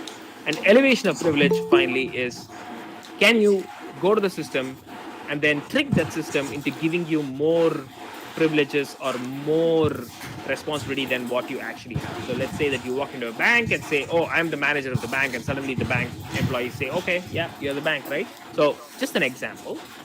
To check This is basically fundamentally just a framework. So now we take this and we look at a system and say, can I apply this on the system, and can I come up with certain threats, right? So let's try and do a simple example. Let's just take a car and see how you can apply all these different frameworks that we just saw through and kind of like understand that, right? So let's think about how you can spoof a car, right? Like how can you attack a car with the help of spoofing? All we're doing is trying to just take over that car, right? So one thing you can do is you can take the key and you can make another key, right? So that's one attack of spoofing. So that's duplicating a key. So think about this in the context of a system, right? Can you attack a system by taking over that system by creating a clone of it? So that's spoofing. So it's just how do you take over a system? So once spoofing, tampering. Let's think about what tampering means in the context of a threat model within a car. So it's basically, can you go and turn the odometer back? Right? Like you're tampering. You're saying, I want to sell this car. It only has 10,000 kilometers on it. But you probably went in there and changed it from 100,000 kilometers to 10,000. Can you do that? So that's tampering, right? So you're tampering. So that's the concept of tampering is very. फिर तो मैं सोच रही हूँ सिर्फ शिनाया आएगी तो 6 से 7 concept is repudiation. So let's say that अभी पढ़ना स्टार्ट होंगी तो फिर फोन भी बंद होगा. Within your car, right? And then somebody else takes that car and calls it. There is no way to know whether it is you or someone else, right? Unless you have a camera within the car or driving records and all that. So you want to make sure that the system should be able to log you. So that's what repudiation means, right? In the context of the car is, hey, you leave forget the car, someone drives off the car, causes some crime, and just leaves trails behind. Knowledge देने आया है it looks like as though you did Cybersecurity से related. So that's what repudiation means in the context of a threat model. Now let's think about information disclosure, right? So when you think about information disclosure, what we are doing is, can someone put something on your car? Like, can they put a GPS tracker? Can they put leave a mobile device within your thing and then track that, right? So in that sense, your car should be able to actually say, hey, no, it seems like there is a GPS tracker, right? So that is what information disclosure is, where it's giving out too much information than what it should actually be giving. So the next one is denial of service. That's, like, let's say that you cannot drive the car. So if you can just take away all the air from the tires, then you can't drive. So someone can slash your tires, right? Like if you just park the car, that's just denial of service because your car is functional, but someone just took away the your tires. So that's like the attack denial of service, where it's just like brute force. Someone just goes and like breaks your car and things like that. And finally is elevation of privilege, which requires more, like access to your car. Someone like plugs in, some mechanic comes and plugs into your car and reads off information and then does things. Oh, yeah. Hey. Yogesh, go for it. Sincerity, sir. Yogesh, I think you're on mute. Do you want to unmute yourself for the question?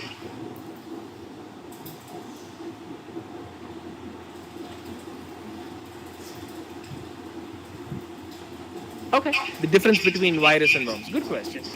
So virus just affects a single machine, right? So think about virus as it affects a single machine. Worms affect multiple machines on a network. So let's say that you have, let's say you're in a hostel, right? And you have 50 computers. All the computers are connected to the network, right? So let's say someone sends you a file and you click on that file and that file has a worm attached to it.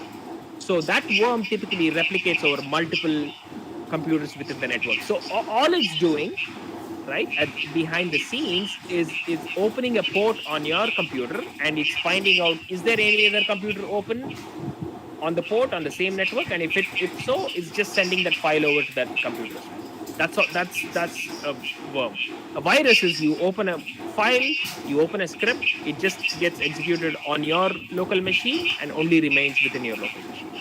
So in a nutshell, a virus attacks a single machine. Worms, like it's called worming, right? It's like going from one machine to another machine. Hopefully that makes sense. You're welcome. So moving on. So this is how a typical threat model will look, right, at work when we are threat modeling a system. It will look like this. Like, think about just a user who's attacking a web service and has access to a database, right? So a user has to authenticate to the web service, you get some sort of response. So now you start like looking at this system and applying, okay, where can I apply spoofing? Where can I apply tampering? Where can I apply repudiation and things like that? So we can take like just 2 minutes to see, can anyone identify a few threats within the system? Don't worry about whether you get it right or wrong. Just give it out, right? Just go for it. Can you think about any few attacks on the system? So let's say this is the user, this is a web service, and this is a database. So the user authenticates to the web service and gets a response back. And the web service asks the database, give me some results. जो treasure hunt है वो है UPSC guidance cell organize कर रहा है, तो वो क्या UPSC से related होगा? Just your any UPSC website क्या that होता you're है? browsing. Can you identify any attacks within the system? तो इतनी दूर तो नहीं करती. Don't be shy, go for it. If you get it wrong, it's fine, you'll learn. So take the user, right? How can he attack this web service?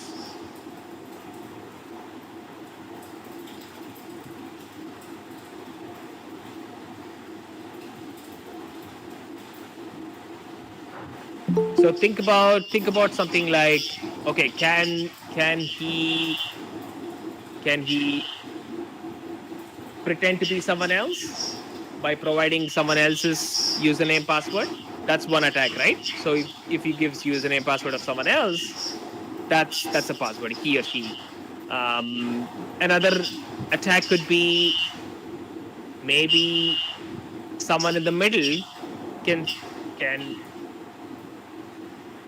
start reading the bits on the network, right? So if this is not encrypted, if it's not HTTPS, someone in the middle can read all the information that's going on the wire, right? So that's another attack. And the database, if it's not keeping good logs of what's happening on the system, then the user can then say, I didn't do any of this, right? So that's another kind of attack on the system. So I'm just basically just in my head. Yeah, exactly. Yeah, so it can be semantic, all that kind. So basically what I'm doing is just putting that framework in my head and then just going through one by one and then seeing, is it possible or is it not? And if it's possible, how do we fix it, right? So that's basically what threat modeling is. And you can do this to any system. You can just take any system and try to apply this and say, hey, how do I do this? So the same way, right? Like if there is a bank, if you walk into a bank, you see there are so many checks and balances, and all those checks and balances have been put to keep your money safe, right? So when you go in, they'll ask you to show your ID, right? And that when you show that ID, they will verify that ID to make sure that you're not pretending to be someone else. They will have daily limits, right? Because so that way they are not denial of service. You don't even if you get a fake ID, you're not taking away all the money from the account. They'll have daily limits for that. They will make sure that they call someone else and verify it's you, right? Like they can do OTP. So that's another way of verifying. So there are so many checks and balances that's put into a banking system just to make sure that your money is safe. all this comes through threat modeling, right? So you think about it, the people who design these, they think about the threats, and that's how they design these systems. So I just want to give you an example. So anyway, the key takeaways are very simple, right? So when you want to do threat modeling, do it as early as possible in the design lifecycle. So if you folks all go tomorrow and become, security experts within companies, remember, always try to do threat model as early as possible, because it's easy to put these controls early and not later, right? And the second thing is it's always cheaper to put in these controls before than go and fix a system that is already built, right? So think about, like, if in your car, right? Like if your car came in without a lock, it's way more expensive to go build into it rather than it's already right? And then the final thing is, you folks, when you go to your career or anywhere, mostly a lot of times your work will be to present risk to the business, right? Like you're saying, okay, this is the risk that could occur to the system, and then the business will then make a decision whether to fix it or how to do it. So that could be like, let's say that you're a web developer, and you're a security engineer in that system. You can tell, like, these are all the different issues with this web service, and then the business will look at it and say, okay, we have so much time, but मुझे ये so much समझना money पड़ेगा to कि fix उनके so पास many पढ़ाई का things, pressure and नहीं है, give वो me the BA high risk programme item. कर रहे हैं. Then you will give them the high risk e-commerce कर items, रही and then हूँ. they'll fix the risk. जो लोग मुझे A जो lot of लोग times, मुझे ये बोल as रहे हैं, in your career, आज भी that's सुबह वो kind of लड़की what ने you're doing. मुझे You're बोला, finding issues, मैंने and then you're telling them, hey, कल बोला these था needs to कि be fixed किसी first, की भी बच्चे के and pass these needs to be laptop नहीं है prioritized first, and things और like that. So PG that's में sort of या like किसी का how वाईफाई you अच्छा should think नहीं है, about सब like ऐसा. a security तो career. उसने कहा आपका Like लैपटॉप risks अच्छा है. in terms of risk. It's not like, okay, कहा कि this thank is God. right or फिर wrong. उसने It's मुझे ये more बोल like, दिया कि okay, आपने लाइव how स्ट्रीमिंग करनी है. मैंने bad कहा is I this, have my classes, and how मैं much वो money can you timings spend to miss नहीं fix कर it. So सकती, जो start उसके thinking अलावा टाइम है about मैं उसमें आ जाऊंगी. security in terms of कहती like कि a why you business can't mind, miss the right? Like have that classes. business mind. At the वो end of the इस day, we are all cyber cell taking के risks, right? President So है. if you मैंने today कहा walk out कि मेरी on the mamma road, डांट रही है कि you semester could get one into ऐसे an वेस्ट कर accident, दिया. but you're taking a risk, किसी right? So, सेमेस्टर तो मैं so बता but रही था that you're फर्स्ट accepting हमारा that, भी ऑफलाइन right? था, It's okay. But at the तभी same time, not कोई नहीं everyone wants पढ़ता to go फर्स्ट ईयर. मैंने कहा मेरी skydiving, एक right? और So है ना that's half where you semester. take a personal risk and मतलब say, मेरे okay, कहने maybe का that मतलब है, skydiving लोग is not for बोलते me. हैं सेमेस्टर वन सेमेस्टर टू में So नहीं that's पढ़ना. you लेकिन making मुझे a समझना decision पड़ेगा मेरी based on इकोनॉमिक्स है. this. So the same way, जो you लोग always बोल रहे want to हैं simplify मतलब and सबसे try to take a मुश्किल step back course in your पूरे career कॉलेज and का always think इकोनॉमिक्स about होता है. security as just this. So that's how physics I've honours भी thought मुश्किल about it होता so है far, वैसे. and it's done me well. So I'm BCom hoping honours you ज्यादा guys do मुश्किल as होता well. है. So I want to take a कल एक quick लड़की बैठी थी मेरे साथ sort of like cyber pause here security and third see year. if you have any तो questions, ये बात or समझनी if पड़ेगी. any of this makes sense to you. BCom honours थोड़ा नीचे है ना, बहुत नीचे. पहले तो बीकॉम ऑनर्स Okay, बहुत नीचे है. cool, awesome. So then I'll keep going. I think टानी the पड़ेगी ना next समझ. couple of the one thing is I'll leave this links once we are done here. जैसे Everything you want, Tanishq you तो can learn BCom about honours threat के लिए modeling ना भी from पढ़ this रही हो, single लेकिन link. वो अपना I वो usually don't give a lot हाँ of resources हाँ because it's just resource heavy, but this one link should be more than enough for you folks to to learn about threat modeling. मैं I पता think the मैं ये next सब sort of like करके my अपना time बहुत अच्छे से thought मैनेज कर सकती हूँ. is mostly मैं अभी around शेड्यूल learnings from बनाती हूँ, industry. I think बहुत this घंटे will be खाली थे more interesting अभी to you शेड्यूल folks में. who want to in सब the कुछ future डालने के work बाद भी क्लासेस का in the डालने के security. बाद So एक एक I'll try घंटा to ही go पढ़ाई का for this. डालने के बाद The भी reason बहुत I टाइम just मेरे bring पास बच these रहा up है. is just बहुत so कुछ that कर सकती हूँ. I can tell you what मैं I लेजी learned बन from गई. different these roles, so that you can मैं then अपना think रोज का about एक घंटा घूमने का भी निकालने hey, के बाद भी what बहुत कुछ security कर is सकती हूँ. from my perspective, right? Like, so Ritesh and Nirali gave you one aspect of पहले मैं security, which सर is की समझ नहीं cybersecurity, which करूँगी. is पहले मैं सर का cyberbullying, which पढ़ाया हुआ is cyber क्लास वाला espionage काम and all कर that. मतलब फिर से करूँगी. And me, I'm rough presenting copies to जो you भरने another वाली है वो कर. theme of security, इतना which मोटा has रजिस्टर in बनाया many तो companies, भरना है which is इसको. basically information security. So Yogesh has another question. So he's basically saying ethics in cyber world, personal data selling through big bulls, MNCs and TNCs. How can we prevent? It's really out of my scope, and I won't hesitate to say I don't know the answer to this. Ethics is a very subjective.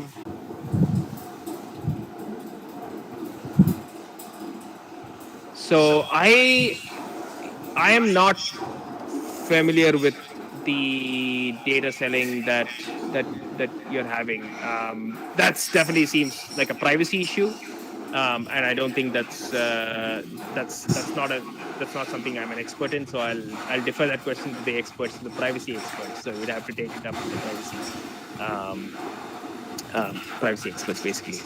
The next things that I wish that I knew earlier in my career when I was an undergrad like you folks. These are the things that I was, I wish I knew. The same thing that I talked about, presenting security as a risk to the business. Always think about the business. Think about what the business is trying to do and what it's trying to accomplish, and try to align yourself according to the business's successful outcomes, right? So you always want to think about how the business is going to become successful through your security. So don't think about security as something I need to go there and like say this is wrong, let's slow it down, but more so align yourself to, hey, how can I manage as we keep doing security for the system? Again, I'm talking more about security, not privacy.